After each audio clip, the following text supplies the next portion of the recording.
कथा के इस सुंदरवन खंडेश्वर धाम कमेटी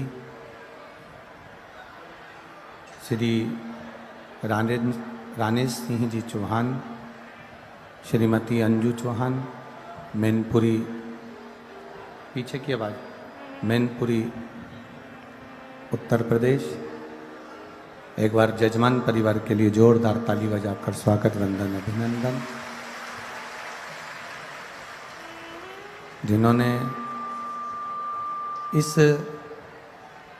पुनीत पावन कथा का रस तत्व संपूर्ण जगत में करवाकर अपने जीवन को आनंदित किया है। श्री रानेश सिंह जी चौहान, जिनको बहुत बहुत साधुवाद है, धन्यवाद है, जो इस पुनीत पावन शिव महापुराण कथा के मुख्य यजमान का पद आपने ग्रहण किया। आपको कोटि कोटि साधुवाद है। शिव की कृपा है, अधिक मास और श्रावण का ये संयोग मिलन है। कल आपको कथा में कहा था कि मौन रहकर जितना सुन सकते हो अपनी जिंदगी में उतना उतार लो। जितने भी आसपास में कार्यकर्ता खड़े हुए हैं और जो बोल रहे हैं, उनसे निवेदन है आप चुप होकर अपनी कथा का आनंद लीजिए। जैसे ये बैठे हुए भक्त के मुंह से एक शब्द नहीं निकल रहा है, ऐसे आप लोग भी अपने मुख को थोड़ा सा शांत रखकर शिव महापुराण की कथा का आनंद लें और अपने जीवन को सार्थक बनाएं। भक्ति और उस भक्ति का जो बल है, उस भक्ति का जो आनंद है, उस भक्ति का जो सुख है, वह हमारे जीवन को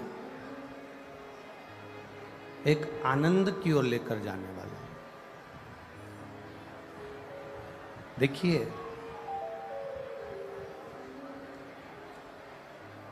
मरे हुए व्यक्ति को, पीछे की आवाज, पीछे आवाज नहीं जा रही है। मरे हुए व्यक्ति को लोग कंधे पर उठाकर लेकर जाते हैं।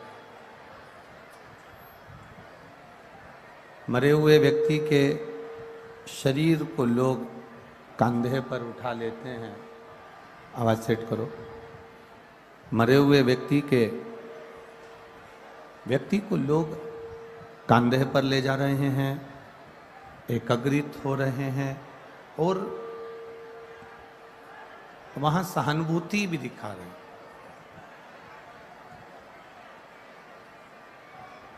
वहां पर सहानुभूति भी दिखाने का प्रयास करते हैं। शिव कथा कहती है, जैसे किसी के मरने के बाद लोग एकत्रित होते हैं, उसको कंधे पर उठाते हैं, उसको लेकर जाते हैं, कंधे पर उठाते हैं, उसको लेकर जाते हैं, उसकी सहानुभूति वो दिखाने का कार्य करते हैं। पर शिव महापुराण की कथा एक बहुत सुंदर बात कहती है कि किसी के मरने के बाद आपने उसको कंधे पर उठाया, बीच में से रास्ता दे दिया उसको जाने के लिए, उसके लिए मार्ग सुलभ कर दिया, उसके लिए राह बना दिया, उसके लिए रास्ता दे दिया, या उसको एकाग्रित होकर संभाल कर कंधे पर रखकर उसको शमशान तक लेकर भी चलेगा। शिव महापुराण की कथा एक बड़ी सुंदर बात कहती है कि ये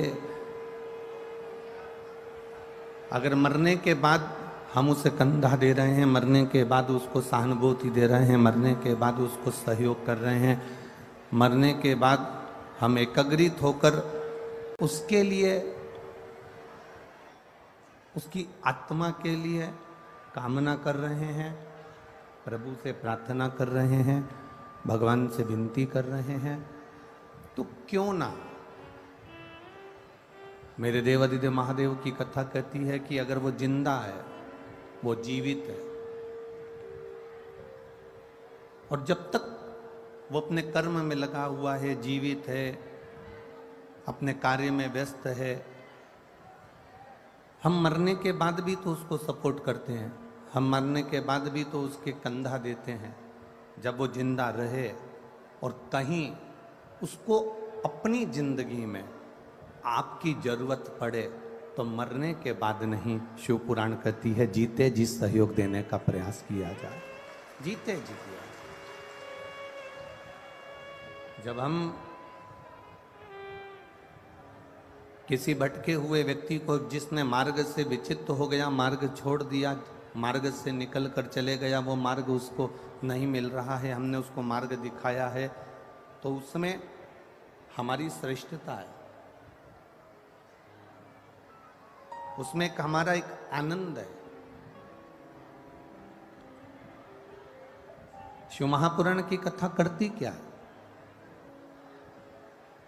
शिव महापुराण की कथा करने का कार्य क्या करती है कि ये भटके हुए को मार्ग दिखाने का कार्य करती है।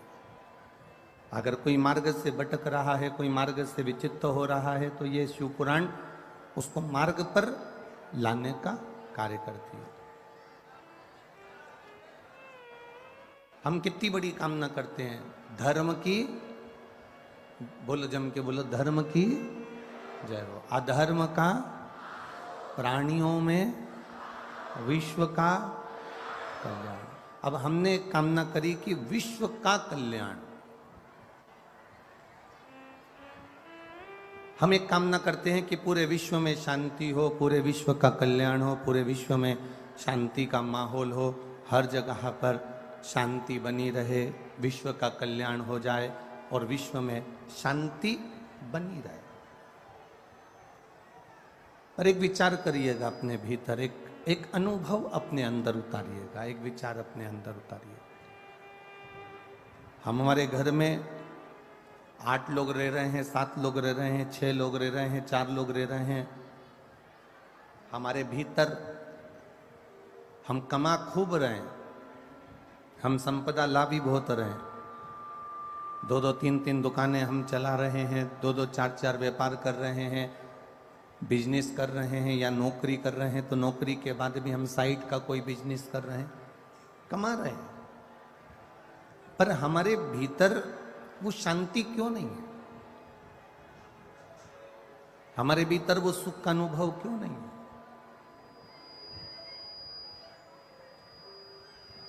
घर का एक व्यक्ति दवाखाने जाता है, घर का एक व्यक्ति हॉस्पिटल जाता है, 15-20 दिन ठीक निकलते हैं, फिर दूसरा व्यक्ति हॉस्पिटल चले जाता है, फिर किसी को डॉक्टर की जरूरत पड़ती, फिर कोई बीमार पड़ा, फिर तीसरे को हॉस्पिटल जाना पड़ा, फिर उसको डॉक्टर को दिखाना पड़ा। घर का छोटे से छोटा बच्चे से लेकर बड़े से बड़ा तक व्यक्ति डॉक्टर को दिखाने के लिए हर 1 महीने में, 2 महीने में, 4 महीने में, 6 महीने में, 3 महीने में, 5 महीने में जा रहा। कभी एक बात का अनुभव करिए, कभी अपने भीतर ये अनुभव करिएगा, कभी अपने भीतर ये बात उतारिएगा कि ऐसा क्या कारण है कि घर में पहले के लोग तो 30-30, 40-40, 50-50 साल, 60-60 साल तक अच्छे रहते थे, 70-70 साल तक अच्छे रहते थे, उनको डॉक्टर की जरूरत नहीं पड़ती थी। पर अब ऐसा क्या कार्य हो गया कि लोग 15-20 दिन में, 1 महीने में, 4 महीने में, 6 महीने में डॉक्टर के पास जाना पड़ता है, डॉक्टर के पास पहुंचना पड़ता है? कारण क्या है? उसका एक कारण है, हमारे भीतर की जो एनर्जी है, हमारे भीतर का जो बल है, हमारे भीतर की जो शांति है, हमारे भीतर का जो सुख है, वो शांति, सुख, एनर्जी हम अच्छी जगह पर खर्च नहीं कर रहे। एक प्रैक्टिकल कर कर देखिएगा, कभी आपको लगे कि सीवर वाला महाराज थोड़ी बहुत बात अगर अच्छी बोला है तो प्रैक्टिकल जरूर करना। 2 पौधे अपने घर में लगाना, 2 पौधे घर में लगाना। एक पौधे में पानी देना तो कुड़ कुड़ के देना, बस मेरे को ही पानी देना है, मैं ही करूं ये सारा काम और कोई नहीं कर सकता, और मैं क्या फालतू बैठी हूं जो पेड़ पौधे में पानी देती रहूं। कुड़ कुड़ के एक पौधे में पानी देना, और दूसरे पौधे में पानी देना तो बड़े प्यार से देना। कितना अच्छा पौधा है, जब बड़ा हो जाएगा ना तो इसमें फूल आ जाएंगे, बड़ा अच्छा लगेगा। दूसरे पौधे में जब पानी देना तो प्रसन्नता में देना, एक स्नेह के साथ, एक प्यार के साथ, एक प्रेम के साथ दूसरे पौधे में पानी दीजिए। एक पौधे में पानी देना तो थोड़ा कुड़ कर, थोड़ा क्रोध कर कर, थोड़ा गुस्सा कर कर, थोड़ा चिड़चिड़ कर कर, और दूसरे पौधे में पानी देना तो थोड़ा प्रेम रखकर, थोड़ा स्नेह रखकर, थोड़ी वात्सल्यता, थोड़ी करुणता रखकर।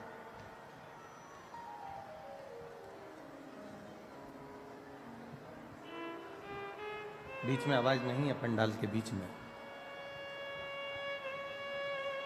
एक पौधे में अगर हम पानी दे रहे हैं, एक पौधे में अगर हम पानी दें तो थोड़ा चिढ़ कर दे रहे हैं, एक पौधे में हम पानी दे रहे हैं तो थोड़ा कुड़ कर दे रहे हैं, एक पौधे में हम पानी दे रहे हैं तो थोड़ा क्रोध कर कर दे रहा है, और दूसरे पौधे में हम पानी दे रहे हैं तो प्रेम से दे रहा है, दूसरे पौधे में हम पानी दे रहे हैं तो वात्सल्यता से दे रहे हैं। अब थोड़ा समय निकलने दो, 1 महीना, 2 महीना, 3 महीना, 4 महीना, 5 महीना जब निकलेगा तो निकलने के बाद आप अनुभव करेंगे कि जिस पौधे से आपने प्रेम किया है, जिस पौधे से आपने स्नेह किया है, जिस पौधे से आपने वात्सल्यता की है, जिस पौधे से आपने स्नेह रखकर उसमें पानी दिया है, वो पौधा बड़ी जल्दी पनपता है, वो पौधा बड़ी जल्दी फूलता है, वो पौधा बड़ी जल्दी तैयार होता है। और जिस पौधे पर आपने चिड़ चिड़ कर, क्रोध कर कर,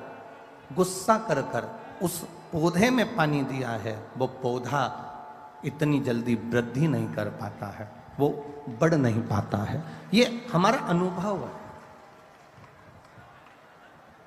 अब घर में सारा सुख है, वो कहते हैं ना, घर में सोफा सेट है, हीरे का सेट है, चांदी का सेट है, डिनर सेट है, ड्राइंग सेट है, बस आदमी अपसेट है, बाकी का सब कुछ है।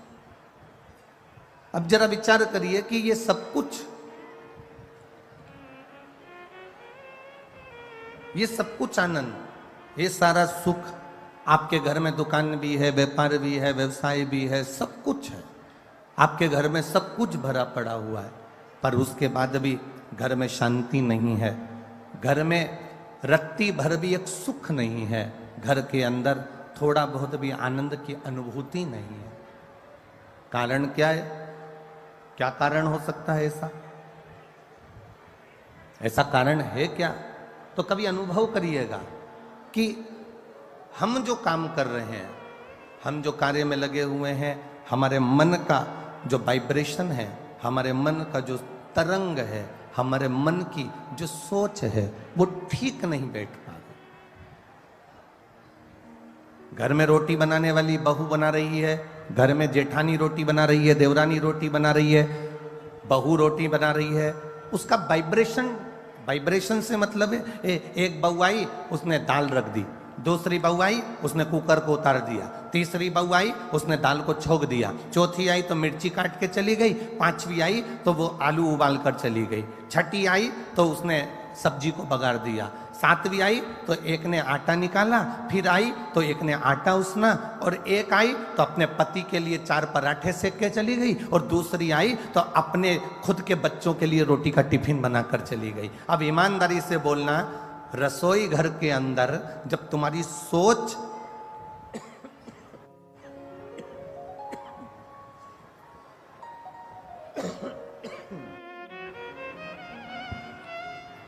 रसोई घर के अंदर जब तुम्हारी सोच ठीक नहीं है, रसोई घर के अंदर जब तुम्हारे विचार ठीक नहीं है, रसोई घर के अंदर जब तुम्हारी बुद्धि ठीक नहीं है, भोजन बनाने वाली बहुएं, बेटियां, माताएं जब भोजन बना रही हैं तो उनकी सोच केवल अपने पति को अच्छे पराठे खिला दूं, अपने बच्चों का अच्छा टिफिन बना दूं, दूसरे का मैं ऐसा काम कर दूं, और कोई ने आटा उसना, किसी ने दाल रखी, किसी ने दाल बघारी, किसी ने आलू उबाला, किसी ने खिचड़ी छोकी, ये भटकाया।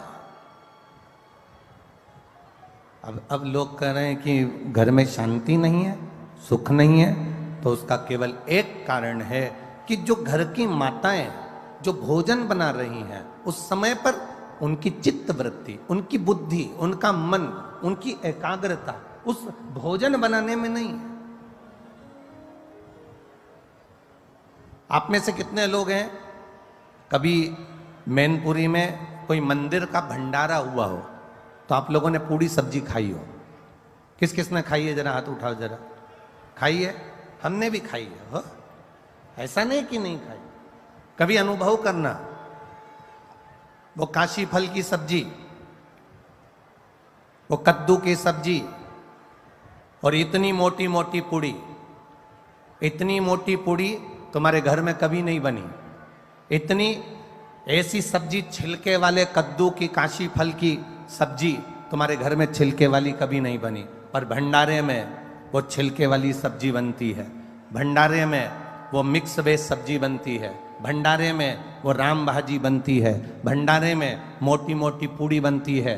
उसके बाद भी आप जब भोजन करते हो भंडारे का, वही भोजन अपने घर में जाकर बनाकर खाना, उसमें स्वाद नहीं आएगा, पर जो भंडारे में करा उसका स्वाद बढ़ जाता है। भंडारे के भोजन का स्वाद बढ़ गया और तुमने जो घर में बनाया उसमें स्वाद नहीं आया। उसका कारण क्या था? उसका कारण क्या है? क्या हमारे घर में भोजन ठीक नहीं बनता? क्या हमारे घर में मसालों की कमी है? क्या हमारे घर में सब्जी की कमी है? क्या हमारे घर में वो तेल नहीं डलता जो भंडारे में डलता है? उसमें कोई चीज की कमी नहीं है। तुम्हारे यहाँ जो भोजन बन रहा है और मंदिर में जो भोजन बन रहा है उसमें एक अंतर है। मंदिर में जब भोजन बनता है, भंडारे का भोजन बनता है, तो हम ये भाव से बनाते हैं कि भगवान को भोग लगेगा, और घर में जो भोजन बनाते हैं हम इस भाव से बनाते हैं कि मेरे बच्चे का टिफिन अच्छा लगा दूं, मेरे पति के पराठे अच्छे बना दूं, उसके बाद जेठानी आएगी वो बनाएगी चली जाएगी, देवरानी आएगी वो अपना बनाएगी चली जाएगी, सास के लिए 4 रोटी सेक के रख देंगे। अब कोई सास से कहे कि तुम्हें भोजन क्यों नहीं भा रहा, कोई सास से कहे कि तुम रोटी नहीं खाती आजकल, तो सास कैसे कहे कि इस भोजन में स्वाद नहीं आ रहा? क्योंकि तुम प्रेम से देना भूल गई, तुम प्रेम का व्यवहार भूल गई और तुम प्रेम से बनाना भूल गई। जिस दिन तुमने करुणा, प्रेम, वात्सल्यता से ये भोजन सिद्ध करा, उस दिन उस भोजन में अपने आप शुद्धता का भाव आएगा, सुंदरता का भाव आएगा और उसमें स्वाद बढ़ता चले जाएगा। क्या है ऐसा शिव पुराण में? दुनिया के लोग, ये इतनी तेज कड़कड़ाती हुई धूप पड़ रही है, गर्मी पड़ रही है, लोगों को देखो अपने अपने घर से छाता लेकर आए हैं, चादर का टुकड़ा लेकर आए हैं, कोई कोई पन्नी लगा कर बैठा हुआ है, भोजनशाला का टेंट भरा पड़ा है, उसके पास में एक टेंट और लगाया वो भरा पड़ा हुआ, पूरे ग्राउंड में कहीं जगह नहीं है। और जितने लोग ग्राउंड में हैं उतने रोड की जो दुकानें भरी पड़ी हुई हैं, उस दुकानों के अंदर कहीं ना कहीं पेड़ों की छांव में जहां जहां जगह मिल रही है लोग बैठे हुए हैं। क्या है शिव पुराण में? शंकर की कथा में ऐसा क्या तत्व है? शिव की कथा में ऐसा क्या रस तत्व है?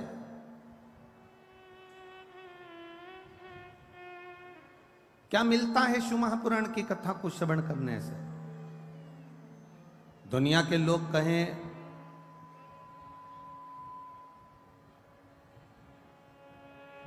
कि भगवान शंकर के पास में कुबेर का खजाना है,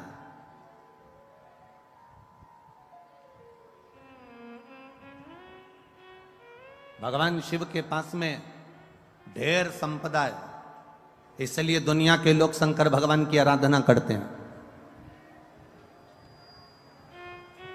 बहुत अच्छे से सुनना महाराज, तब अधिक मास की शिव महापुराण की कथा चल रही है, अपनी जिंदगी में उतारिएगा। लोग कहते हैं शिव जी के पास में कुबेर का खजाना है, शंकर भगवान के पास में अपार धन है, शिव जी के पास में अपार संपदा है, इसलिए दुनिया के लोग शंकर जी का भजन करते हैं, शिव जी पे एक लोटा जल चढ़ाते हैं, शंकर जी की भक्ति करते हैं। इसलिए लोग शिव जी की पूजन करते हैं, उनसे मांगने के लिए, उनसे पाने के लिए।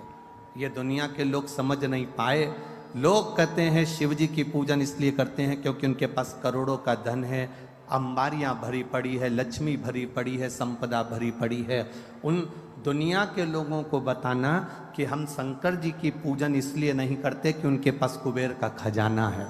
दुनिया के लोगों को बताना हम शंकर जी की पूजन इसलिए नहीं करते क्योंकि उनके पास ढेर खजाना है। हम शंकर जी की पूजन इसलिए नहीं करते कि उनके पास में धन और दौलत के भंडार भरे पड़े हैं। हम शंकर जी की पूजन इसलिए नहीं करते कि शंकर जी के पास बहुत सारी संविदा, बहुत सारा सामान, बहुत सारी पूंजी हमारे भोलेनाथ जी के पास में है। हम शंकर जी की पूजन धन को देखकर नहीं करते, हम शंकर जी की पूजन, सनातनी शिव जी की पूजन शंकर का भक्त इसलिए करता है कि शंकर जी के पास इतना होने के बाद भी वो लुटाकर शमशान में रहता है। इसलिए हम शिव की पूजन करते हैं जो दोनों हाथों से लुटाना जानता है। इतनी संपदा होने के बाद खुद अच्छे सोने के महल में रह सकते थे भोलेनाथ। इतनी संपदा होने के बाद, कुबेर का भंडार होने के बाद, खजाना होने के बाद मेरे भोलेनाथ अच्छा महल बनाकर रह सकते थे। पर मेरे शंकर भगवान ना महल बनाकर रहते हैं, ना बहुत बड़ी अटारी बनाकर रहते हैं। मेरे भोलेनाथ तो शमशान का निवास कैलाश के शिखर पर अलमस्त होकर बैठे रहते हैं। क्योंकि हम शिवजी की पूजन उनके खजाने को देखकर नहीं करते, हम शिव जी की पूजन इसलिए करते हैं कि खजाना होने के बाद भी उनके जैसा लुटाने वाला दुनिया में कोई नहीं होगा, इसलिए शिव की आराधना।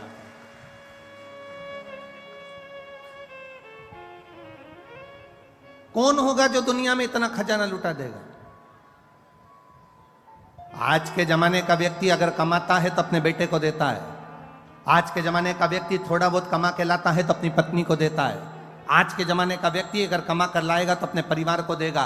पर मेरा ओघड़दानी, मेरा त्रिकालदर्शी, मेरा कैलाशी, मेरा अविनाशी, मेरा शंभु, मेरा शंकर अपने पास कुछ नहीं रखता। हमेशा दिया, रावण को सोने की लंका दे दी, भस्मासुर को कंकण दे दिया, जो मर्जी पड़ी मेरे शंभु को वो उठा उठा कर दे दिया। वो अपने पास कुछ नहीं रखता, भंडार दुनिया के भरता है। वो तो वीराने का निवास करता है, अलमस्त होकर रहता है, सुख के साथ रहता है।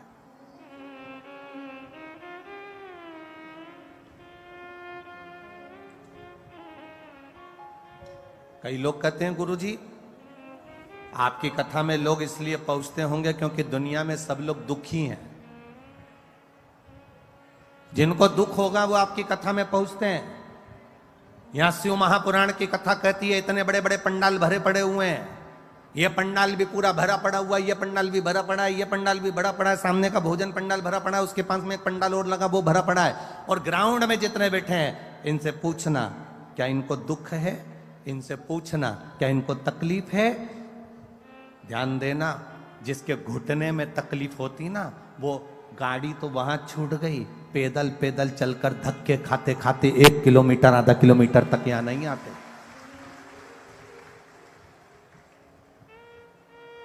ना तो इनको कोई शरीर में कष्ट है और ना इनके धन की कमी है, संपदा की भी कोई कमी नहीं है इनके यहाँ। तुम ये मत सोचना कि हम एक बिस्कुट का पैकेट दे रहे हैं या हम इनको पानी का पाउच दे रहे हैं या हम इनको पानी की बोतल दे रहे हैं, ये बेचारे गरीब होंगे या साधारण। ना ना ना ना, शंकर का भक्त, शिव का उपासक दुनिया में कभी गरीब नहीं होता। जिसके पास शिव है वो दुनिया का सबसे बड़ा सेठ है, वो दुनिया का सबसे बड़ा करोड़पति है। जिसके पास में शंकर रूपी रत्न भरा पड़ा है, जिसके पास में एक लोटा जल जिसके हाथ में है, समझ लेना उसके पास करोड़ों की दौलत उसके हाथ में है। वो कभी जिंदगी में गरीब नहीं हो सकता। वो आनंदित होता है, वो सुखमय होता है, वो आनंद की राशि होता है। उसमें शिव तत्व की प्राप्ति होती है।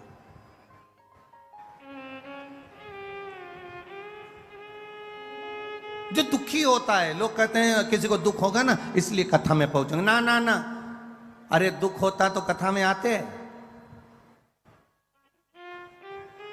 अरे बोलो तो सर, कई लोग कहते हैं एक व्यक्ति से पूछा, क्यों रे, तूने क्यों पी? क्यों? तेरे में अक्ल नहीं है? ये गंदा नाली का पानी पी रहा है, गटर का पानी पी रहा है, ये मदिरा पी रहा है, ये गंदा पानी पी रहा है, ये मदिरा का नशा कर रहा है, क्यों पी? तो क्या बहुत गम था इसलिए पी ली। बहुत गम था, दुखी था इसलिए पी। उसे पूछा कि क्यों पी? तो कहे गम था तो पी ली, दुखी था तो पी ली।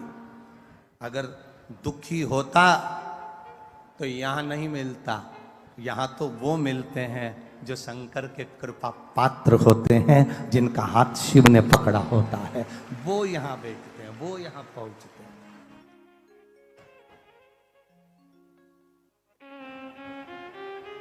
वो शिव तत्व है, अवघड़ी है। तेरी कृपा बिना न हिले एक भी लेते श्वास, तेरी कृपा से तनो तनो। बखान क्या करूं मैं राखों के ढेर का, चपटी भगोत में खजाना कुबेर का। हे गंगाधार मुक्ति द्वार ओमकार तू, भोले ओमकार तू। आयो शरण तिहारी शंभु तार तार तू। हम करें शिव की आराधना, हम करें भगवान शंकर का भजन, हम करें भगवान शिव की भक्ति, हम करें भगवान शंकर का गुणगान, हम करें भगवान शिव का स्मरण। और वो शिव भक्ति, वो शंकर भगवान का गुणगान, वो भगवान शंकर की अविरल भक्ति हमारे जीवन को सुख प्रदान करने वाले।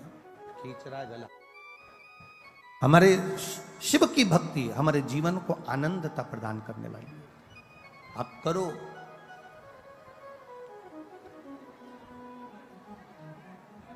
ब्रह्मदेव भगवान विष्णु जी से कह दिया, तुम्हारे पिता कौन है? भगवान नारायण ने कह दिया, मेरे पिता स्वयं देवादिदेव महादेव है। मेरे पिता भगवान शिव है। ब्रह्मा जी को विश्वास नहीं हुआ, ब्रह्मा जी को विश्वास नहीं हुआ। क्या नारायण के पिता शिव होंगे? एक बहू को सास बार बार समझाती है, हमारी सास ने हमको ऐसा किया, हमारे सास ने ऐसा किया, हमारी सास ने ऐसा किया, हमारे सास ने ऐसा किया, हमें ये तकलीफ आई, हमें ये तकलीफ आई, हमारी सास ने हमारी जिंदगी में ऐसा किया। एक सास अपनी बहू को समझाती है कि हमने ऐसा ऐसा दुख अपने जीवन में देखा है।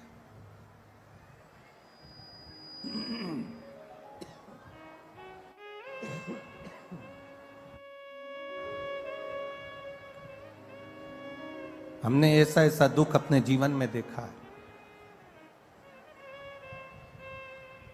हमारी सास का जो स्वभाव था, हमारे सास का जो स्वभाव था, वो बड़ा कठिन था, बड़ा कठोर स्वभाव था।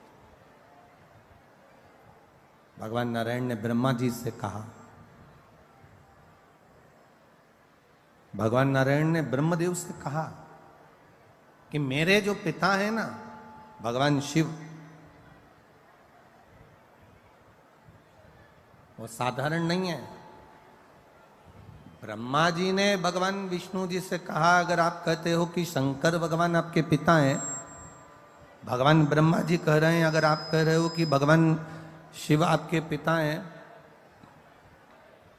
भगवान देवादिदेव महादेव आपके पिता हैं, तो ये तो बड़ी आश्चर्य की बात है। बड़ी विचित्र बात है। तो भगवान विष्णु ने कहा, क्यों आपको भरोसा नहीं है क्या, आपको विश्वास नहीं है क्या कि शिव मेरे पिता हैं? ये आपको भरोसा नहीं है, ये आपको विश्वास नहीं है? नहीं नहीं। एक किसी के घर में घुसना और एक किसी के दिल में घुसना, एक घर में प्रवेश करना और एक हृदय में प्रवेश करना बड़ा कठिन है।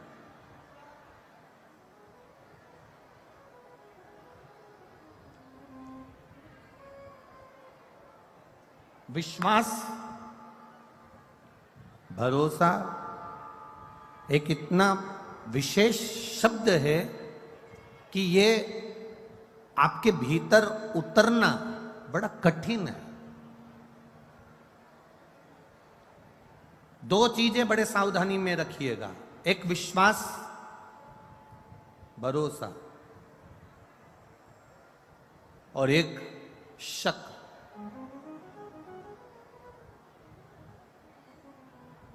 ये दो चीजें बड़ी ध्यान रखने वाली बात है। एक विश्वास, भरोसा, दूसरा है शक, दूसरा है शक करना। ये दो चीजें बड़ी विचित्र है। हर किसी व्यक्ति पर शक भी मत करो, क्योंकि हो सकता है कि वो ठीक हो और आप अपने मन से गलत सोच रहे हो। कोई जरूरी नहीं कि तुमने सोचा वो व्यक्ति वैसा निकल जाए। दूसरा नंबर पर है विश्वास, भरोसा इतनी जल्दी मत करना। एक शक भी इतनी जल्दी मत करना और एक भरोसा भी इतनी जल्दी मत करना।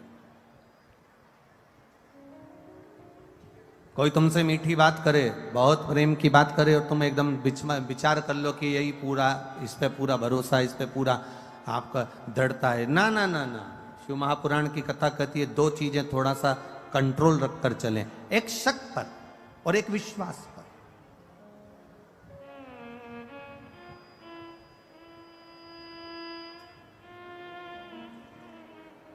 और हम तो आपसे भी कहेंगे, जितने लोग कथा सुनने आए, जितने भी यहां पंडाल में बैठे हैं, और जितने लोग आस्था चैनल पर सुन रहे हैं, और जितने फेसबुक यूट्यूब पर सुन रहे हैं, आपसे भी निवेदन है,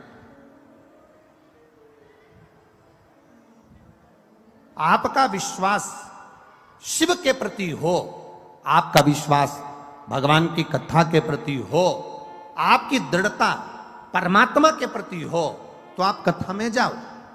और आपका अगर विश्वास नहीं है, आपका भरोसा नहीं है, आपकी दृढ़ता नहीं है, तो आपको कथा में जाने की जरूरत नहीं। अपने घर पर रहो, 4 रोटी ज्यादा खाओ, आराम से टीवी देखो और सो। विश्वास हो तो परमात्मा है, और विश्वास नहीं तो परमात्मा भी नहीं है। यह भरोसे से परमात्मा की प्राप्ति।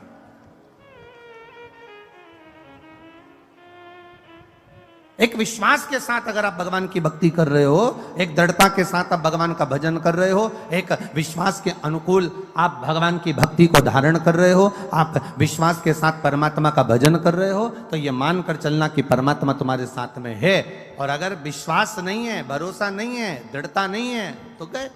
सती मैया का भोलेनाथ जी पर विश्वास डिग नहीं पाया, सती मैया का भोलेनाथ जी पर भरोसा पूर्ण नहीं हो पाया। सती जी ने शंकर भगवान से कह दिया, आप कह रहे हो कि ये राम है, आप कह रहे हो कि ये परमात्मा है, और ये तो अपनी पत्नी के लिए रो रहा है। अगर ये अपनी पत्नी के लिए रो रहे हैं तो ये परमात्मा नहीं हो सकते। ये माता सती भगवान देवादिदेव महादेव से कर रही है, जिनके साथ रह रही हैं, जिनके सम्मुख हैं, उसके बाद भी उनका विश्वास, उनकी दृढ़ता, उनका भरोसा पक्का नहीं हो पाया। और उन्होंने कह दिया कि ये परमात्मा नहीं हो सकते। तो भगवान ने कह दिया, जाके परीक्षा लेकर आ जाओ, जाओ जाकर परीक्षा ले लो। और सती मैया परीक्षा लेने के लिए गई। सती माता परीक्षा लेने के लिए जब गई, सीता जी का रूप रखकर उन्होंने परीक्षा ली, और भोलेनाथ जी को यह ठीक नहीं लगा, विश्वास टूट गया।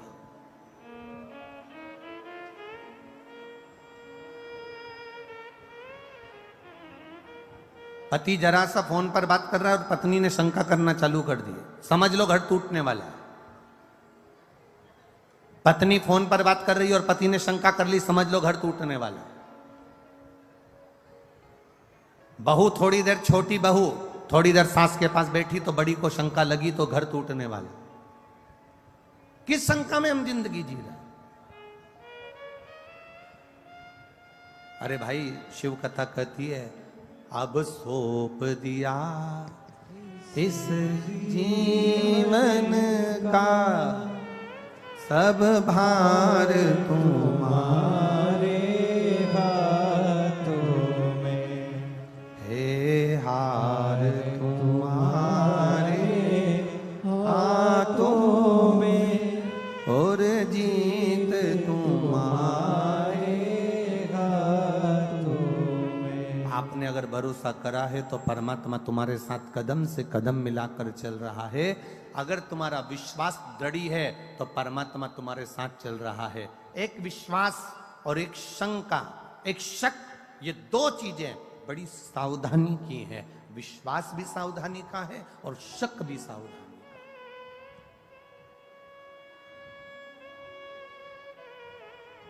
ब्रह्मा जी को विश्वास नहीं हुआ कि शंकर भगवान विष्णु के पिता हैं, ये विश्वास नहीं हुआ।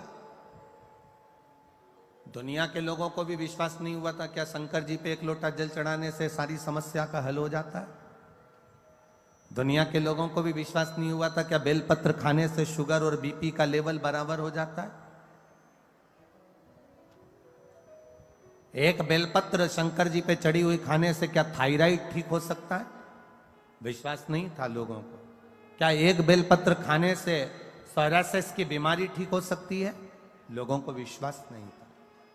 क्या एक शंकर भगवान की आराधना करने से क्या 20 साल में, 25 साल में, 10 साल में, 8 साल में, 15 साल में गर्भ ठहर सकता है?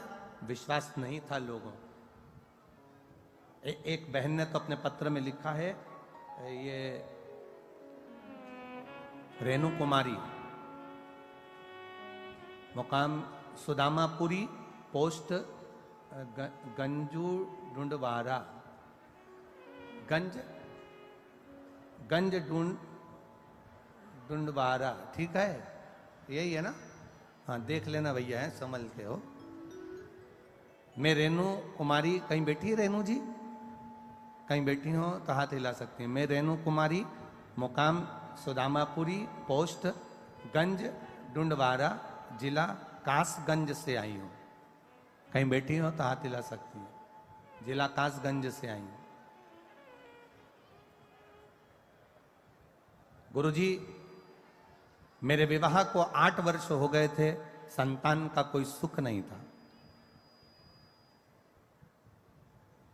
आपने जैसी कथा कही उसके अनुसार मैंने कथा सुनी, और कथा सुनने के बाद बाबा देवादिदेव महादेव की वो सफेद आंकड़े की जड़ का प्रयोग किया, और बाबा ऐसी कृपा हुई कि मेरे घर में 2 संतान ने जुड़वा जन्म लिया। पर बाबा, जुड़वा संतान ने जन्म तो लिया, पर गुरुजी वो संतान बाबा ने मुझसे वापिस ली। दिल टूट गया, हृदय से मैं खूब रोई कि इतने साल के बाद संतान दी और बाबा ने वो भी ले ली। गुरुदेव, डॉक्टरों को जब दिखाया तो डॉक्टरों ने कहा कि संतान का सुख तो इसके भाग्य में था नहीं, क्योंकि इसके शरीर में बहुत सारी बीमारियां हैं, थायराइड है, शुगर है, सब कुछ है, इसको संतान का सुख नहीं था। पर भगवान ने ना जाने कहां से 2 संतान दे दी और वो ले ली। पर अब तुम संतान का चांस ना लेना और ना संतान के लिए पहल करना।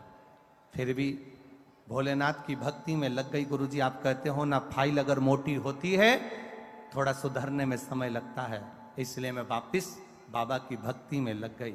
और बाबा की भक्ति में ऐसी लगी कि बाबा ने फिर मेरा गर्भ ठहरा दिया, और 21 अप्रैल 2023 को मेरे घर में एक बेटे को फिर दे दिया, और बाबा की कृपा से अब वो स्वस्थ है।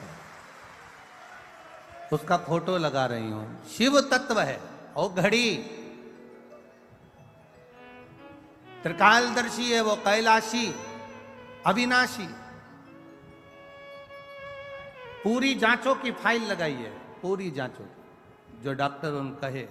शिव तत्व में एक विश्वास जागृत होना, एक दृढ़ता जागृत होना, एक भरोसा। लोग कहें एक बेलपत्री से क्या थायराइड ठीक हो सकता है? एक बेलपत्री से, शंकर जी पे चढ़े हुए जल से क्या रोग मुक्ति हो सकती है? शंकर जी पे चढ़े हुए जल से क्या हमारा दुख मिट सकता है? शिव जी के चढ़े हुए जल को पीने से क्या हमारी तकलीफें समाप्त हो सकती है? कभी जिंदगी में मौका मिले, सियोर वाले महाराज पर अगर भरोसा भी ना करो तो अपनी जिंदगी में गीता प्रेस गोरखपुर की एक शिव महापुराण की कथा, एक शिव महापुराण की पोथी हिंदी की खरीद कर लेकर आना और उसको लाकर पढ़ना चालू करना। स्कंद पुराण खरीद कर लाना, उसको पढ़ना चालू करना। लिंग पुराण खरीद कर लाना, उसको पढ़ना चालू करना। उसमें आपको मिलेगा कि शंकर भगवान के शिवलिंग में वो बल होता है कि अच्छे अच्छी रोगों को भी चढ़ा हुआ जल उस रोग को भी समाप्त कर देता है। ये शिव तत्व है, ये ओघड़ी है शंकर।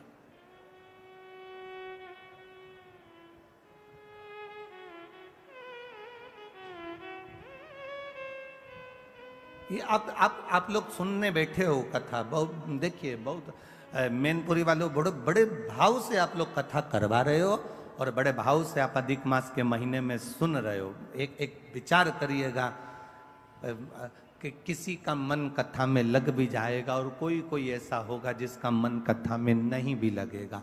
जिसका नहीं भी लगाना उसको भी दुख मनाने की जरूरत नहीं है। ये सोच लेना कि उसके दरवाजे तक पहुंच गए ना तो वो तुम्हारे दरवाजे तक पहुंच ही जाएगा। ये इतना अनुभव जरूर रखना। थोड़ा कष्ट हो सकता है, थोड़ी तकलीफ आ सकती है,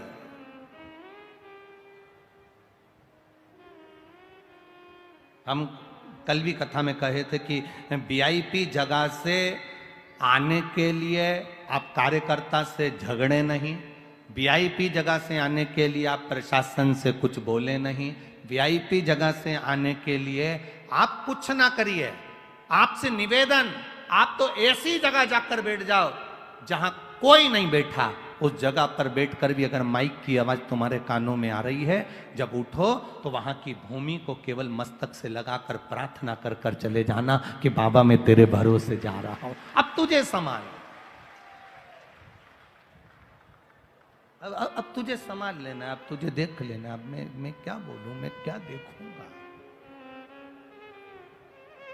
खाली ना प्रेशर बड़ा बाबू, खाली न जाता कोई दर से तुम्हारे, मैं भी खड़ा हूँ नदी बाहे फसारे। ब्रह्मा जी को विश्वास नहीं हुआ कि नारायण भगवान के पिता शिव हो सकते हैं। यह भरोसा नहीं, यह विश्वास नहीं।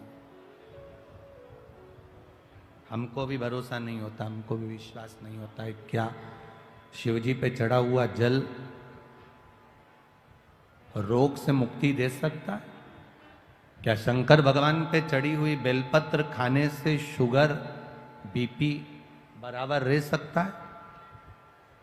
आप में से कई लोग बैठे होंगे जो बहुत दिन से शुगर के लिए बेलपत्र खा रहे होंगे और आपकी भी शुगर लेवल में बाबल चला रहा होगा, दवाई की जरूरत नहीं पड़ रही होगी।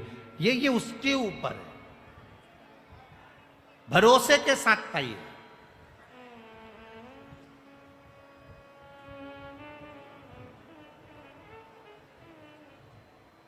एक बात आपसे पूछें, कभी कभी ऐसा होता है, कभी कभी आपका बुखार नहीं उतरता, कभी कभी आपके शरीर का कष्ट नहीं जाता और तुम डॉक्टर के पास पहुंची ना, और डॉक्टर के पास जाने के बाद तुमने डॉक्टर सामने तुम्हारा हाथ पकड़ा और उन्हें आला लगाया और आला लगाकर तुम्हें चेक करा और तुमसे पूछा क्या क्या तकलीफ हो रही है और तुमने कह दिया साहब मेरे को भोजन नहीं भारी है और मेरा पेट मरोड़ होता है और तकलीफ होती है और मेरी सांस लेने में दिक्कत हो रही है और सर्दी बहुत रहती है और फेफड़े में कब्ज जमा होता है, मैं बहुत तकलीफ में हूँ। तुमने सब कुछ डॉक्टर को कह दिया, जितना कह सकती थी कह दिया। अब क्या हुआ? डॉक्टर ने गोली दी और गोली तुम कब जाकर खाओगे? घर जाकर। पर ईमानदारी से बोलना, गोली तुम घर पर जाकर खाओगे, गोली खाने के बाद वो असर करेगी, पर तुम डॉक्टर के पास जब पहुंची जब कैसी हो रही थी, एकदम लुस्त, एकदम ऐसी हो रही थी जैसे मर जा रही, एकदम पड़ी है। और डॉक्टर के यहां पहुंची, पहुंचने के बाद उसने देखा, तुमने उसको सब बता दिया, उसने गोली लिख दी। उसके बाद में तुम जब डॉक्टर के यहाँ से वापस जाती हो, गाड़ी में बैठ कर गई, तब तक तुम्हें इतनी अच्छे लगने लगता है कि मैं थोड़ी थोड़ी ठीक हो गई। केवल डॉक्टर ने नब्ज देखी, केवल डॉक्टर ने तुमसे पूछा, केवल डॉक्टर ने तुमको चेकअप करा, केवल डॉक्टर ने अभी तो गोली लिखी और खाई भी नहीं, अभी तो घर जाएगी खाएगी, उससे पहले ही घर आते से ही 2 घंटे के अंदर तो तनतनाट एकदम बढ़िया हो गई। अभी तो गोली खाई नहीं, गोली तो खाना खाएगी फिर खाएगी, पर उससे पहले तो ठीक हो गई। अर्थात कारण क्या था? क्या डॉक्टर के हाथ में क्या जादू था? क्या डॉक्टर के हाथ में कोई ऐसी एनर्जी थी जिससे तो ठीक हो गई? ना ना ना, शिव पुराण कहती है डॉक्टर के पास जाकर तुमने अपने दिल का जो गुब्बार था, अंदर की जो बात थी, जो जो तकलीफ हो रही थी, वो सारी तकलीफ तुमने डॉक्टर से कह दी, कहकर तुम हल्के हो गए, इसलिए तुम ठीक हो गए। तुम अपने दिल की बात भगवान से कहकर हल्के हो जाते हो। आप अपने मन की बात, अपने हृदय की बात, अपने दिल की बात, अपने भीतर की बात परमात्मा से कहो, हल्के हो जाओ। भोला सब दुख काटो हमारा, ओ भोला सब दुख काटो हमारा, कहकर हल्के हो जाओ।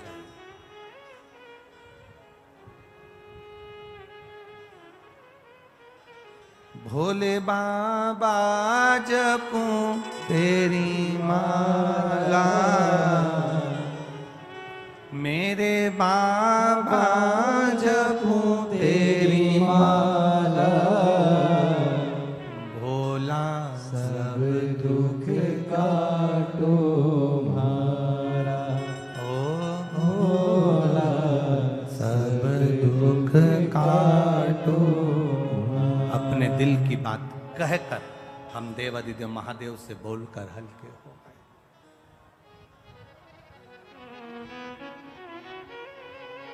शिव से कहा, ठीक। एक बेटी ने पत्र में लिखा है,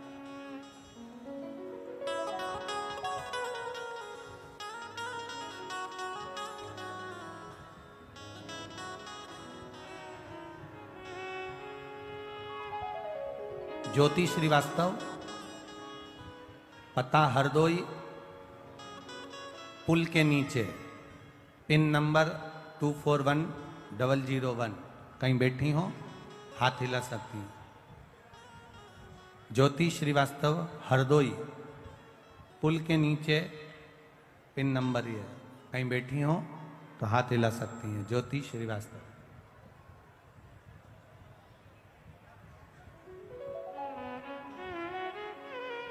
बाबा, मेरी तो पूरी लाइफ देवादिदेव महादेव ने बदल दी है। मैं क्या वर्णन करूं बाबा। मेरा कहीं सिलेक्शन नहीं हो रहा था। गवर्नमेंट जॉब के लिए मैंने बहुत अप्लाई किया, नहीं हुआ। तब बाबा की कृपा से मेरा स्वास्थ्य विभाग में सिलेक्शन हो गया। मैं बाबा को यहाँ प्रणाम करने के लिए आई हूँ। गुरुदेव,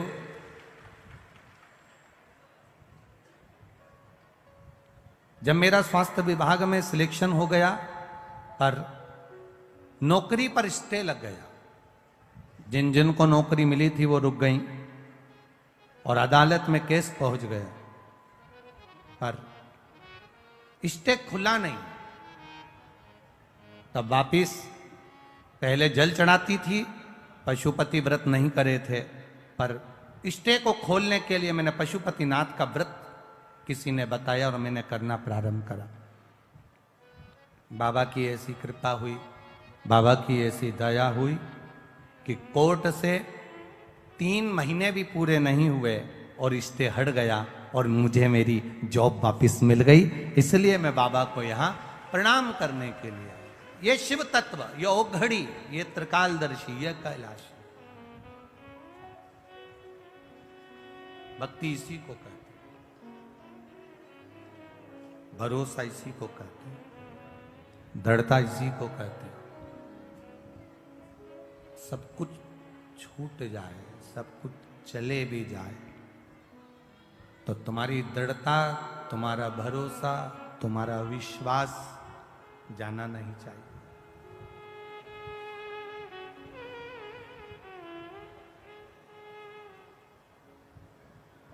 किससे जाकर कहें?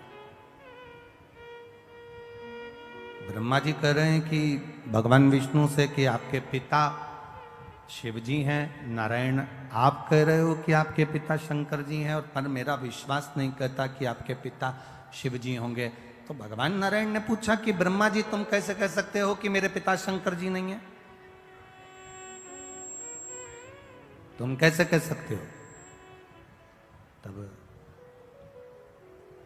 तुम बोल कैसे सकते हो कि मेरे पिता शिव नहीं है? कहा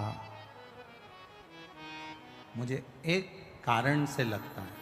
क्या कारण है? कहा अगर शंकर जी आपके पिताजी होते तो उनके पास में तो ढेरों संपदा होती, क्योंकि आपके चरणों में लक्ष्मी पड़ी हुई है।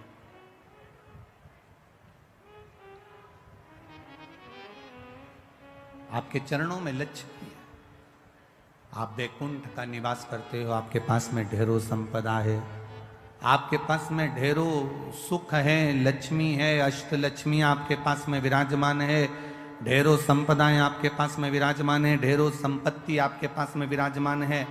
और आपके पिताजी भगवान देवादिदेव महादेव को देखो तो कैलाश पर रह रहे हैं, शमशान में रह रहे हैं।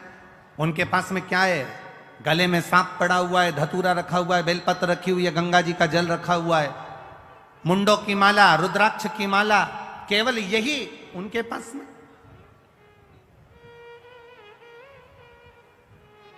आपके अगर पिता शिव हैं तो शंकर भगवान को भी तो धनपति दिखना था, करोड़पति दिखना था, संपदावान दिखना था, वैभववान दिखना था।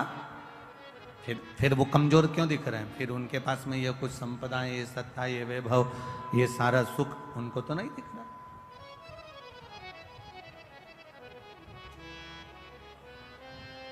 भगवान नारायण ने भगवान ब्रह्मा जी से कहा, भगवान नारायण भगवान ब्रह्मा जी से कहते हैं कि ब्रह्मा जी तुम समझ नहीं सकते कि शिव है क्या। शिव क्या है समझ नहीं सकते।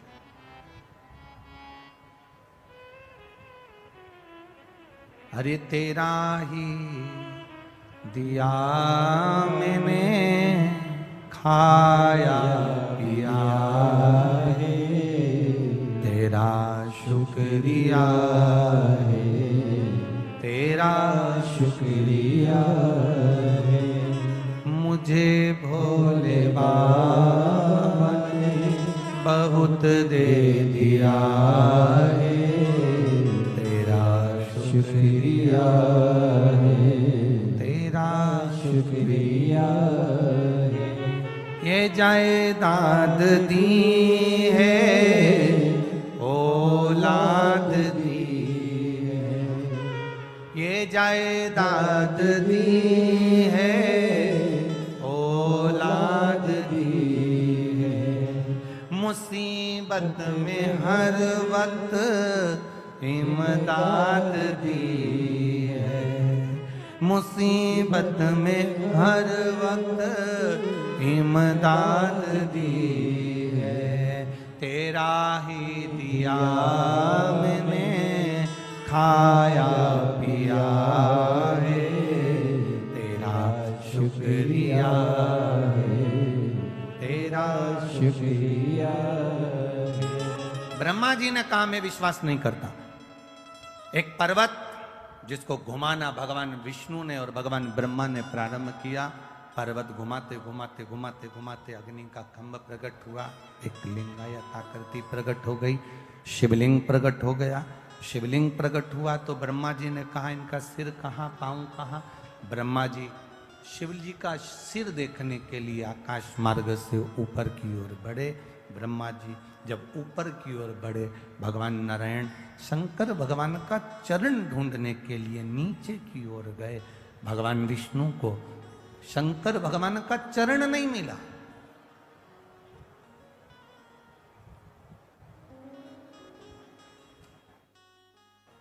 ढूंढ रहे हैं। भगवान विष्णु वापिस आ गए। ब्रह्मा जी से कह दूंगा चरण नहीं मिला, वापिस। और कितनी विद्वत्ता है मेरे नारायण में, कितनी विद्वत्ता भरी है मेरे भगवान विष्णु में। वो शंकर जी के चरण को ढूंढने के लिए गए। और ब्रह्मा जी की विद्वत्ता देखिए, वो शीश ढूंढने के लिए गए। सार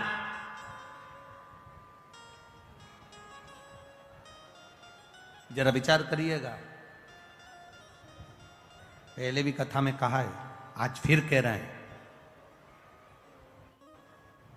पहले के समय में इतना बड़ा क्रीम का डब्बा आता था, ऐसा गोल मुंह का बड़ा सारा। उसमें से ऐसे क्रीम निकाल लो और अपने चेहरे पे लगा लो और डब्बा बंद कर दो। आज के जमाने में बड़े मुंह के डब्बे बंद हो गए। इतना बड़ा ट्यूब जैसा डब्बा आता है, पैकेट आता है ट्यूब का, और उसमें ऐसा ढक्कन लगा रहता है छोटा सा। उसको खोल लो और उसमें नीचे से उसको थोड़ा सा दबाओ, दबेगा तो ट्यूब बाहर आ जाएगा, निकालो और लगा लो। पहले इतना बड़ा डब्बा आता था, इसमें ऐसे उंगली डाल के निकालना पड़ता था। अब क्रीम जैसा आता है ऐसा लंबा, उसको बस ढक्कन खोल के नीचे से दबाओ और वो क्रीम निकल के बाहर और अपने चेहरे पे लगा लो। कितनी ज्ञान की बात इस डब्बे में और इस क्रीम में है। डब्बे में और क्रीम में कितनी ज्ञान की बात है।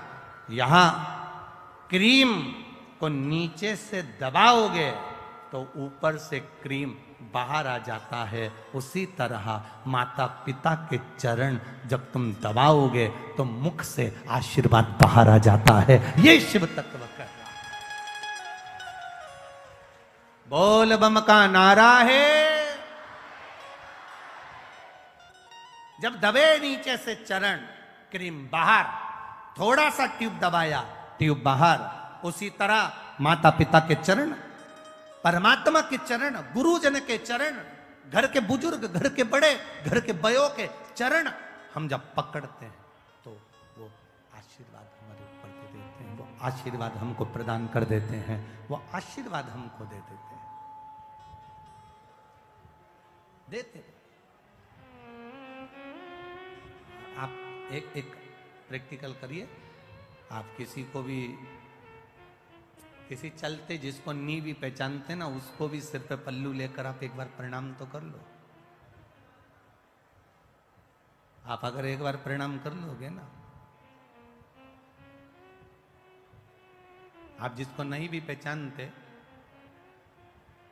और उसको अगर आपने प्रणाम कर लिया ना, नहीं पहचानते और उसके बाद भी अगर आपने प्रणाम कर लिया तो आशीर्वाद तो दे ही देगा। क्या बोलेगा? खुश रहो, दूध नहाओ, तो प्रसन्न रहो, आनंद में रहो, खुश रहो, स्वस्थ रहो। आशीर्वाद तो दे ही देगा।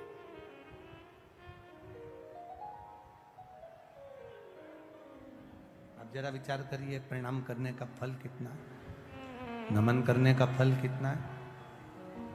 आपने केवल प्रणाम करा, नी पहचाने तो भी आशीर्वाद दे दिया उसने। शिव जी के चरण ढूंढने के लिए भगवान नारायण गए, वापिस आए। ब्रह्मा जी गए, शीश नहीं मिला, गौ माता को लेकर आ गए, केतकी के फूल को लेकर आ गए, दोनों को लेकर सामने खड़े हो गए। भगवान विष्णु से पूछा कि चरण मिला? भगवान नारायण ने कह दिया नहीं मिला। शंकर भगवान के सामने भगवान नारायण ने एक शब्द सत्य का बोल दिया, इसलिए उनका नाम सत्य नारायण पड़ गया। और जो सत्य का संबोधन कहा तो शिव जी प्रसन्न होकर कह दिए, नारायण मुझे जो सबसे ज्यादा प्रिय है, सबसे ज्यादा पसंद है, वो सत्य तुमने मेरे सामने बोला है, इसलिए आज से तुम सत्य नारायण भगवान बनकर पूजाओगे। सारी दुनिया में तुम्हारी कथा, सत्संग, संकीर्तन होगा, तुम सत्य नारायण कहलाओगे। और उनका नाम सत्य नारायण हो गया, सत्य नारायण।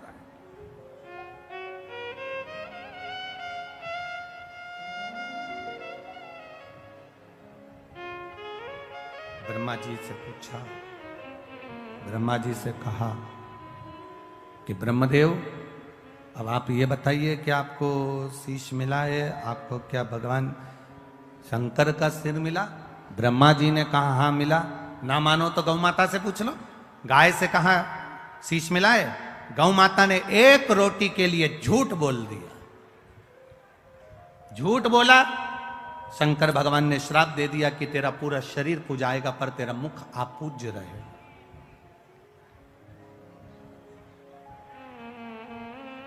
केतकी के पुष्प ने झूठ बोल दिया, शिव जी ने कह दिया सारे पुष्प मुझ पर चढ़ेंगे, मुझ पर कांटे भी चढ़ेंगे, पत्तियां चढ़ जाएगी, जहरीले से जहरीला फूल मुझ पर चढ़ जाएगा, पर सुन केतकी तू कभी मुझ पर नहीं चढ़े। श्राप दे दिया। फिर भी ब्रह्मा नहीं माने तो आखिरी में उन्होंने फिर झूठ कह दिया। शिव जी ने पांव के अंगूठे से नख तोड़कर फेंका और फेंकते से ही काल भैरव को प्रकट करा। काल भैरव ने नख से ब्रह्मा जी का एक सिर काट दिया। कर्मनाशा नदी प्रकट हो गई। ब्रह्मा जी झूठ बोलते बोलते लुढ़कते रहे। तब भगवान विष्णु ने उनके लिए प्रार्थना करी, उनके शीश से बट का पेड़ बना, बट वृक्ष बना। एक विचार करिएगा जरा भीतर से अपने। शिव तत्व कह रहा है, अभी अभी अधिक मास चल रहा है और अधिक मास में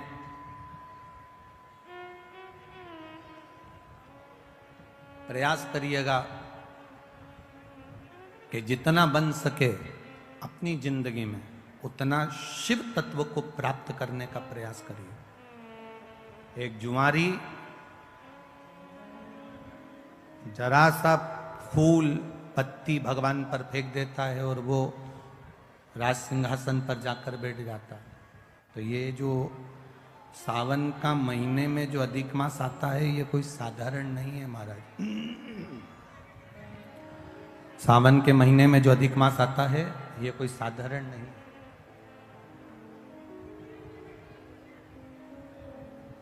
किसको मारने के लिए? आप लोग तो सब मैनपुरी के जितने भी श्रोता भाई बहन यहाँ बैठे हैं सब समझदार हैं, सबने कथा जान रखी है कि मल मास कौन है, अधिक मास कौन है। हम ज्यादा इसका प्रसंग आपको नहीं कहेंगे कि किसको मारने के लिए। केवल हिरण्यकशिपु का संहार करने के लिए नरसिंह अवतार भगवान ने लिया था। वो नरसिंह अवतार लेने के लिए हिरण्यकशिपु ने वर मांगा था, ना नीचे मरूं, ना ऊपर मरूं, ना अंदर मरूं, ना बाहर मरूं, ना अस्त्र से मरूं, ना शस्त्र से मरूं, ना दिन में मरूं, ना रात में मरूं, ना नर से मरूं, ना परशु से मरूं और ना ही मैं 12 महीने में मरूं। भगवान ने तथास्तु कह दिया था। और एक अधिक कर कर मेरे भगवान ने एक अधिक कर कर मलमास को प्रकट करा, अधिक मास को प्रकट करा और अधिक मास को प्रकट कर कर उसको उस अधिक मास में नरसिंह भगवान प्रकट होकर हिरण्यकशिपु का संहार करे। अब समझने वाली बात देखिए शिव महापुराण की। सावन में जो अधिक मास पड़ता है उसका प्रभाव क्या होता है, अब समझिएगा जरा। अब जो मलमास है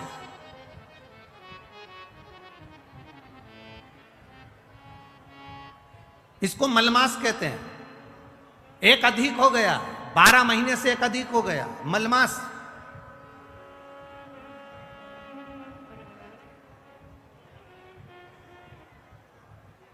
तनख्वाह से ज्यादा मिल रहा है। कभी कभी 40,000 रुपए तुम्हारी तनख्वाह है और 40,000 रुपए से ज्यादा कहीं से कमाकर कोई लेकर आया और अपनी पत्नी को दिया और पत्नी पूछ ले जी ये कहां से आया, तो ये समझ लेना कहां से आया हो। स्मरण में रहिएगा। 12 महीने से ज्यादा हो गया मलमास है। कोई भी देवी देवता इसको स्वीकार नहीं कर रहा था। एक भी देवता ने मलमास को सम्मान नहीं दिया।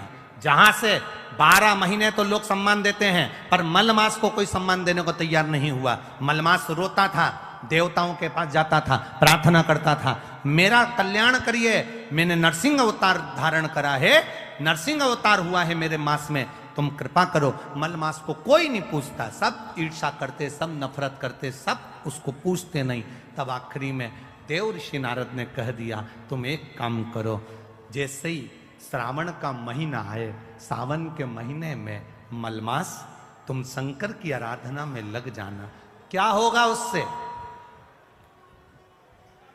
अगर सावन के महीने में मलमास कह रहा है, अगर मैं इतने समय से कर रहा हूं, कई साल निकल गए पर अभी तक भगवान ना मिले, अभी तक मुझे मेरा आदर ना हुआ, अभी तक मेरा सत्कार ना हुआ, और तुम कह रहे हो कि सावन के महीने का इंतजार करो। श्रावण का महीना जब आएगा तुम शिव की आराधना करना, शंकर भगवान तुम्हारा आदर भी कराएंगे, सम्मान भी कराएंगे। जो तुमको आज तक नहीं मिला वो देव अधिदेव महादेव तुमको दिला सकते हैं, वो दुनिया में कोई नहीं दिला सकता। जो शिव दिलाएंगे, जो घरदानी दिलाएंगे, वो कोई नहीं दिला सकता। करो सम्मान। मलमास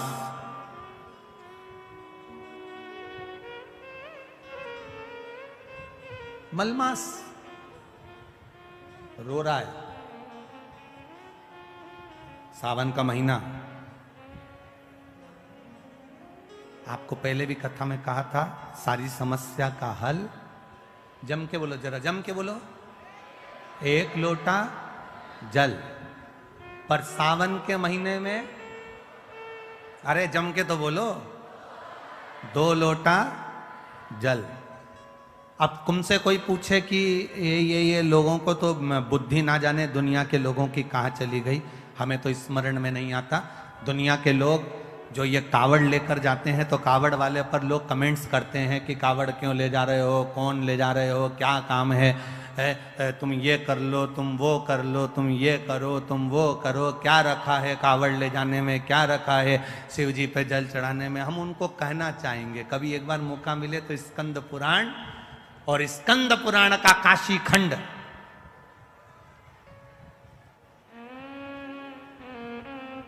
कभी मौका मिले तो स्कंद पुराण पढ़िएगा और स्कंद पुराण का काशी खंड पढ़िएगा। और कभी मौका मिले तो भगवान शिव के प्रागट्य की ये कथा, ब्रह्मा और विष्णु के घर्षण की कथा का स्मरण करिएगा, कभी मौका मिल जाए। कितना सुंदर कहा। मलमास जिसको लोग छोड़ दिए, अपशब्द कह दिए, ताने देते हैं, आड़ा टेढ़ा बोलते हैं, वो मलमास सावन के महीने में 2 लोटा जल लेकर शिव जी की भक्ति में बैठ गया। शिव की भक्ति, आराधना कर रहा, शिव जी की भक्ति कर रहा, आराधना कर रहा, 2 लोटा जल हाथ में लेकर बैठा है, आराधना। सावन का महीना पूर्ण होने वाला है और मलमास भगवान शिव की भक्ति में लगा तो शंकर जी के नेत्र खुल गए। शिव जी ने जाकर पूछ लिया, भगवान देवाधिदेव महादेव ने जाकर, भगवान शंकर ने जाकर पूछ लिया, आखिर बात क्या है। मलमास नेत्र बंद कर कर हाथ में जल लेकर बैठा, शिव जी को समर्पित करने के लिए शंकर की भक्ति में डूबा था, शिव नाम की भक्ति में तल्लीन।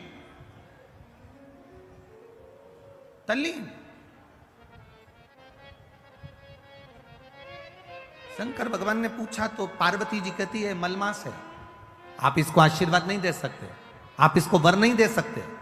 शंकर भगवान ने पूछा आखिर कारण क्या है, कब हुआ ये, तो कहा हिरण्यकशिपु को मारने के लिए 1 महीना अधिक करा था, 1 महीने को आगे बढ़ाया था। ये मलमास, ये अधिक मास 1 महीना आगे बढ़ा हुआ है, इसलिए लोग इससे नफरत करते हैं। शंकर भगवान ने कहा तो क्या हुआ, चिंता मत कर। मलमास के पास शिव जी गए, शंकर भगवान को आते हुए देखकर मलमास ने जल का पात्र ढोल दिया, जल का पात्र ले दिया। शिव जी ने पूछा क्या चाहिए तुझको, क्या चाहिए, बोल। मलमास कहता है कि मुझसे लोग नफरत करते हैं,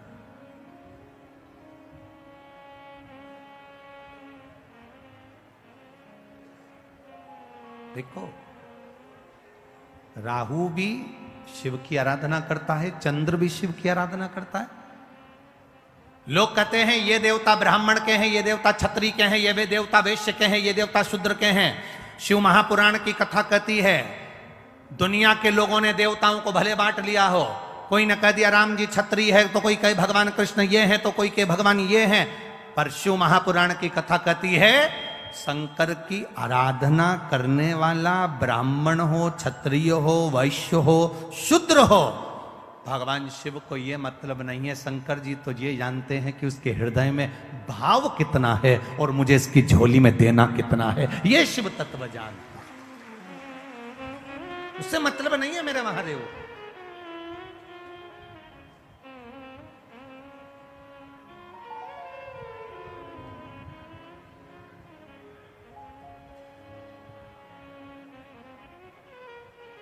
शिव जी को उससे कोई मतलब नहीं। तुम क्या कर रहे हो? अब मलमास प्रार्थना कर रहा है, इसीलिए यहां शिव महापुराण की जो कथा कहती है, भगवान देवादिदेव महादेव का जो कथा वर्णन करती है, शिव तत्व जो वर्णन करता है, हमारे यहाँ पर सप्ततिथियां, पंचदीप वर्णन किया जा रहा है। बहुत ध्यान देना महाराज, सावन के महीने में जो अधिक मास पड़ता है उसमें 7 जगह अर्थात 7 तिथियां ऐसी हैं जिस दिन 5 दीप का वर्णन किया गया है हमारे शास्त्रों में। अब बहुत सावधानी से सुनिएगा। पहली है पंचमी तिथि।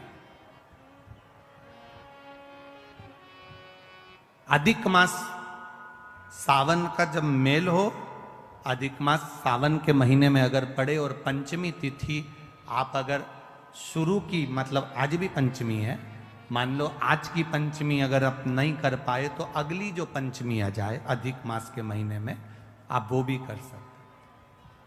पंचमी, अष्टमी, एकादशी, प्रदोष, शिवरात्रि, अमावस्या, पूर्णिमा, ये 7 तिथियां हमारे यहां सावन के अधिक मास का जो संजोग होता है, इसमें ये 7 तिथियां, फिर से बोलो, पंचमी, अष्टमी, एकादशी, प्रदोष, शिवरात्रि, अमावस्या, पूर्णिमा, ये वो तिथियां हैं 7 जिन तिथियों में अगर हम 5 दीप घृत के, घी के 5 दिए अगर अपने दरवाजे के बाहर केवल भगवान की भक्ति के लिए, शिव तत्व की प्राप्ति के लिए, वैसे तो दीप लगाना चाहिए, तुलसी के क्यारे के पास लगा दो, मंदिर में लगा दो, या शिवालय पर लगा दो, या देवालय पर लगा दो।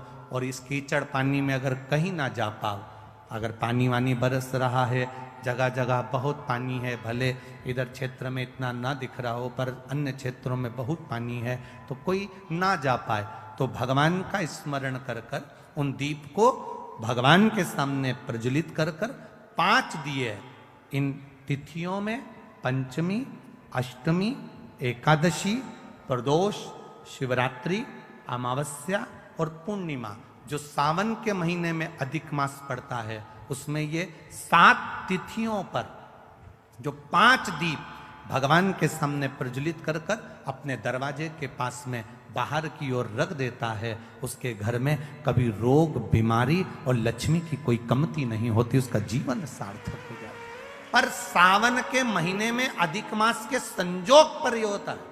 बाकी के समय पर अधिक मास कोई से भी अगर महीने में आ गया, आषाढ़ का आ गया या कोई महीने में कार्तिक का आ गया, सारे देवता मेरा अपमान करते हैं, कोई मुझे पूछता नहीं, कोई मुझे सम्मान देता नहीं, कोई मेरा आदर करता नहीं। आप कृपा करेंगे सब, आप अगर दया करेंगे तो सब होगा। जा पर कृपा राम की होई, ता पर कृपा करे सबको। अगर आप कहेंगे तो सब कुछ हो सकता है। अब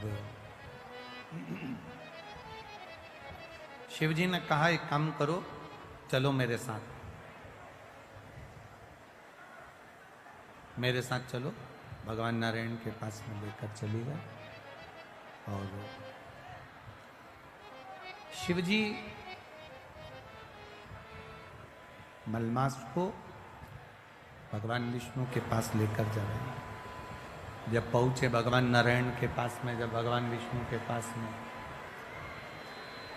जब भगवान नारायण के पास में जब पहुंचे, नारायण ने जैसे ही देवादित्य महादेव को देखा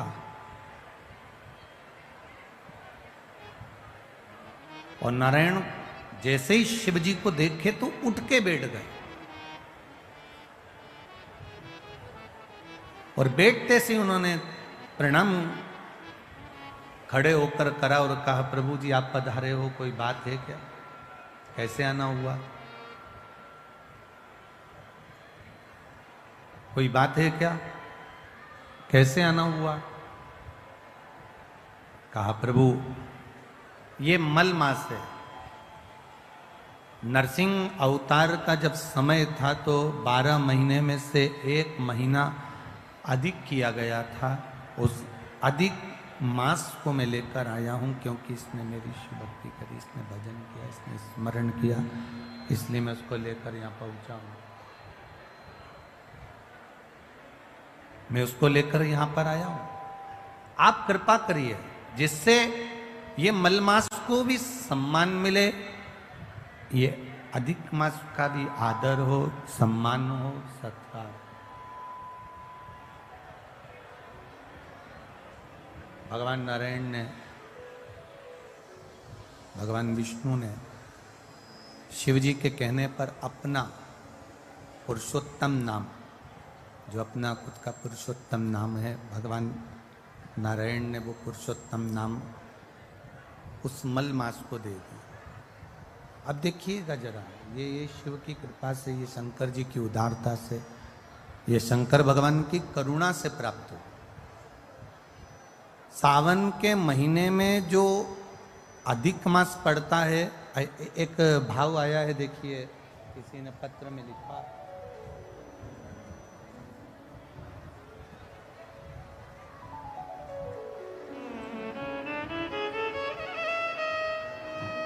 मैं रेशमा देवी श्री राम प्रकाश जी उपाध्याय, ग्राम वेदपुरा, जैतपुर, बाहा तहसील, आगरा से आई हूँ। कहीं बैठी हो तो हाथ हिला सकती हैं, जहाँ कहीं भी बैठी हो अपना हाथ हिला सकती हैं।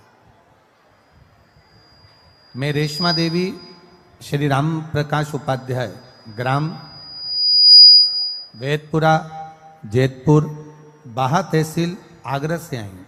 मेरा मोबाइल नंबर ये है। मेरे पति जिनकी उम्र 80 वर्ष हो चुकी है, उनके पेट में एक गेंद के बराबर एक गठान हो गई थी, जिसे कई डॉक्टरों को दिखाया तो उन्होंने कैंसर की गठान बताई। वो कैंसर की गठान और कैंसर का इलाज चालू हुआ। आगरा, फरीदाबाद, हरिद्वार, जयपुर, दिल्ली, ऐसे कई जगह पर डॉक्टरों को जाकर दिखाया गया, पर सभी ने कैंसर बताया। आराम नहीं लगा।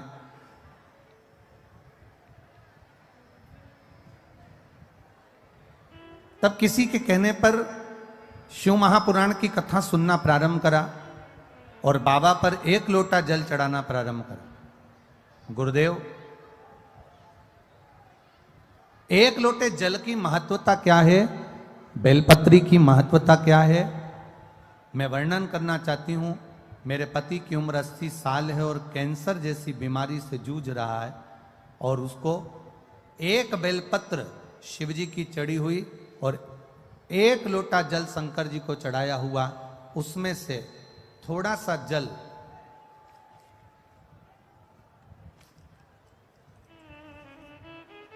पिलाना जब प्रारंभ किया, 1 लोटा जल और बेलपत्र देना चालू करा। बाबा की कृपा का मैं क्या वर्णन करूं गुरुदेव। दूसरी बार जांच आगरा में कराने के लिए गए तो बाबा की कृपा से उनका कैंसर समाप्त हो चुका था। इसलिए मैं बाबा को नमन करने पूरी रिपोर्ट के साथ में आई हूं कि मेरे पति का जो कैंसर समाप्त हुआ उसकी भी जांचें और पूरी रिपोर्ट मैं लगा रही हूं। ये शिव तत्व, ये ओघड़ी, ये दयालु, ये दाता है। आप ही हैं? अच्छा, आपकी मम्मी है वो? अच्छा अच्छा, श्री शिवाय नमस्ते। ठीक है, बता।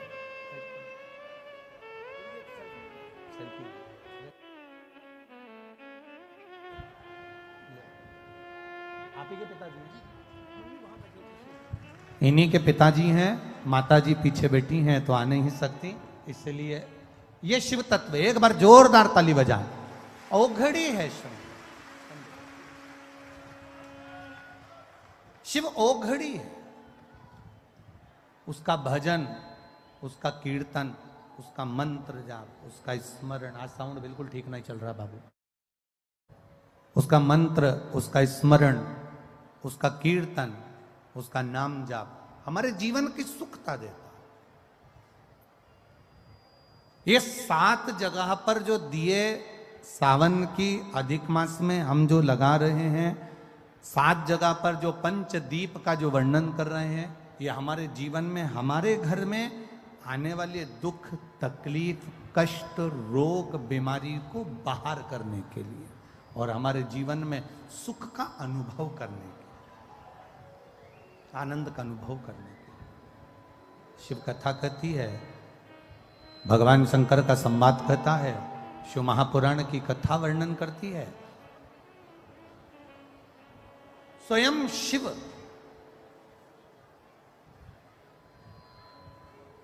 भगवान नारायण के कहने पर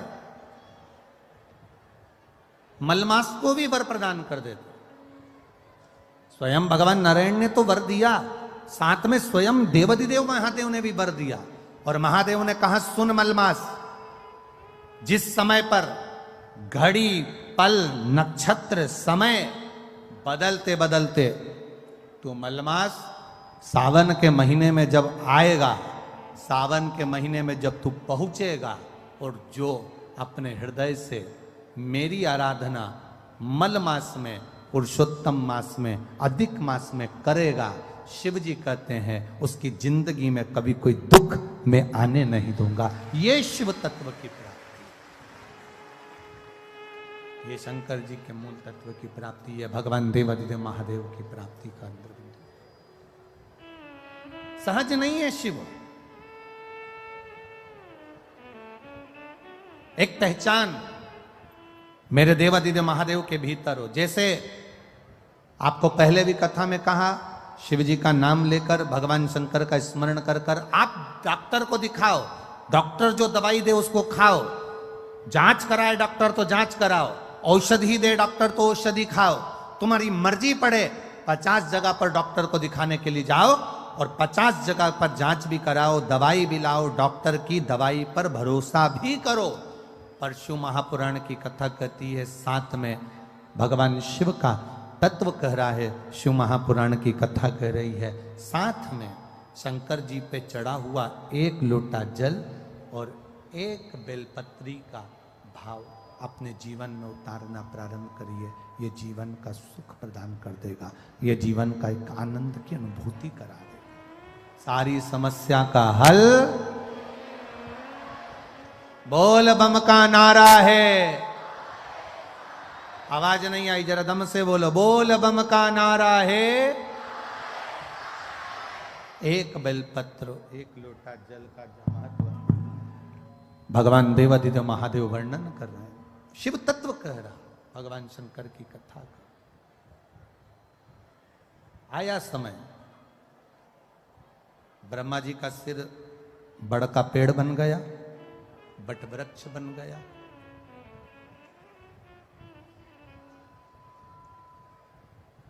आराधना करी, भगवान ब्रह्मा जी से कहा, अर्धनारीश्वर स्वरूप का दर्शन किया जाए।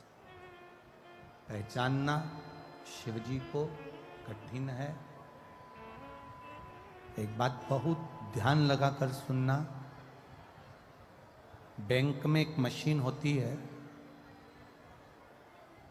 बैंक के अंदर एक मशीन होती है, जिस मशीन में नोट की अगर गिनती चलती है तो नकली नोट अपने आप बाहर हो जाता है। बोलो सही है? अरे बोलो तो जम के, सही है ना? हमारे सामने अगर नकली नोट आ जाए तो हम नहीं पहचान सकते, हमारे सम्मुख में अगर नकली नोट आ जाए तो हम नहीं जान सकते। पर बैंक में एक मशीन होती है, उस मशीन पर अगर नोट गिनती हो रही है और उस नोट में अगर नकली नोट आ जाता है तो वो मशीन उस नोट को बाहर कर देती है। नकली है इसलिए बाहर कर देती। जितने शंकर भगवान के उपासक होते हैं, जितने भगवान शिव की आराधना करने वाले होते हैं, शिव भक्ति में डूबने वाले होते हैं, शंकर का गुणगान करने वाले होते हैं, शंकर की भक्ति में डूबने वाले होते हैं, जैसे नोट की मशीन में से नकली नोट बाहर हो जाता है। शिव महापुराण की कथा कहती है शंकर का गुणगान करने वाला जब रोज रोज शिव के मंदिर में जाता है तो उसके जीवन का दुख भी मंदिर के बाहर हो जाता है, उसके घर से बाहर हो जाता है, उसके जीवन का दुख समाप्त।